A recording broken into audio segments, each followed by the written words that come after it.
Published 21:03 Eastern Daylight Saving Time, the 4th of July 2018. Updated 21:03 Eastern Daylight Saving Time, the 4th of July 2018. Bogota, Colombia, AP. As a meeting last August in the Oval Office to discuss sanctions on Venezuela was concluding, President Donald Trump turned to his top aides and asked an unsettling question. With a fast unraveling Venezuela threatening regional security, why can't the U.S. just simply invade the troubled country? The suggestion stunned those present at the meeting, including U.S. Secretary of State Rex Tillerson and National Security Advisor H.R. McMaster, both of whom have since left the administration. This account of the previously undisclosed conversation comes from a senior administration official familiar with what was said. In an exchange that lasted around 5 minutes, McMaster and others took turns explaining to Trump how military action could backfire and risk losing hard-won support among Latin American governments to punish President Nicolas Maduro for taking Venezuela down the path of dictatorship, according to the official. The official spoke on the condition of anonymity because of the sensitive nature of the discussions. File. In this May 22, 2018, file photo, Venezuela's President Nicolas Maduro holds up the National Electoral Council certificate declaring him the winner of the presidential election, during a ceremony at CNE headquarters in Caracas, Venezuela. As a meeting last August in the Oval Office to discuss sanctions on Venezuela was concluding, President Donald Trump turned to his top aides and asked an unsettling question. With a fast unraveling Venezuela threatening regional security, why can't the U.S. just simply invade the troubled country? AP photo, Ariana Cubelos, file, but Trump pushed back. Although he gave no indication he was about to order up military plans, he pointed to what he considered past cases of successful gunboat diplomacy in the region, according to the official, like the invasions of Panama and Grenada in the 1980s. The idea, despite his aides' best attempts to shoot it down, would nonetheless persist in the president's head. The next day, August 11, Trump alarmed friends and foes alike with talk of a military option to remove Maduro from power. The public remarks were initially dismissed in U.S. policy circles as the sort of martial bluster people have come to expect from the reality TV star turned commander-in-chief. But shortly afterward, he raised the issue with Colombian President Juan Manuel Santos, according to the U.S. official. Two high-ranking Colombian officials who spoke on condition of anonymity to avoid antagonizing Trump confirmed the report.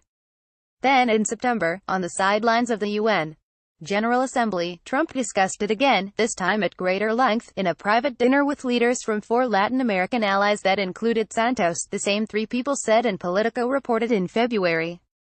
Officials said Trump was specifically briefed not to raise the issue and told it wouldn't play well, but the first thing the president said at the dinner was, "My staff told me not to say this." Trump then went around asking each leader if they were sure they didn't want a military solution, according to the official, who added that each leader told Trump in clear terms they were sure. Eventually, McMaster would pull aside the president and walk him through the dangers of an invasion, the official said. Taken together, the behind-the-scenes talks, the extent and details of which have not been previously reported, highlight how Venezuela's political and economic crisis has received top attention under Trump in a way that was unimaginable in the Obama administration. But critics say it also underscores how his America First foreign policy at times can seem outright reckless, providing ammunition to America's adversaries. The White House declined to comment on the private conversations. But a National Security Council spokesman reiterated that the U.S. will consider all options at its disposal to help restore Venezuela's democracy and bring stability. Under Trump's leadership, the U.S., Canada and European Union have levied sanctions on dozens of top Venezuelan officials, including Maduro himself, over allegations of corruption, drug trafficking and human rights abuses. The U.S. has also distributed more than $30 million to help Venezuela's neighbors absorb an influx of more than 1 million migrants who have fled the country. Trump's bellicose talk provided the unpopular leader with an immediate if short-lived boost as he was trying to escape blame for widespread food shortages and hyperinflation. Within days of the president's talk of a military option, Maduro filled the streets of Caracas with loyalists to condemn Emperor Trump's belligerence, ordered up nationwide military exercises and threatened with arrest opponents he said were plotting his overthrow with the U.S. On Wednesday, Maduro cited the App's article to reaffirm his long-standing claim that the U.S. has military designs on Venezuela in its vast oil reserves. At a military promotion ceremony in Caracas, he called on troops to remain vigilant, criticizing what he called the supremacist and criminal vision of those who govern the U.S., a military intervention on the part of the U.S. Empire will never be a solution to Venezuela's problems, he said. Even some of the staunchest U.S.